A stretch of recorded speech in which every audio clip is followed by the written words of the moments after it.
सांगोला तालुक्यातील कडलास हायस्कूल कडलास येथे भ्रष्ट मुख्याध्यापकांनी स्वतःच्या आर्थिक फायद्यासाठी शालेय पोषण आहारातील तांदळाच्या पोत्यावर डल्ला मारण्यासाठी चक्क शाळेच्या गोडाऊनमधून खाजगी व्यक्तीच्या घरात नेऊन ठेवला जात असल्याची धक्कादायक माहिती समोर आली आहे। यापूर्वी या शाळेतील मुख्याध्यापकांनी शालेय पोषण आहारात मुदत संपलेल्या मसाल्याचा वापर करून विद्यार्थ्यांना शालेय पोषण आहार खाऊ घालून विद्यार्थ्यांच्या जीवाशी खेळायचा प्रकार सामाजिक कार्यकर्त्यांनी उघडकीस आणला होता।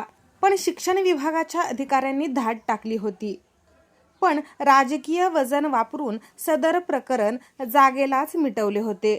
एकंदरीतच घडत असलेल्या प्रकारावर पायबंद घालावा आणि मुख्याध्यापक यांच्यावर कारवाई करावी अशी मागणी जोर धरू लागली आहे।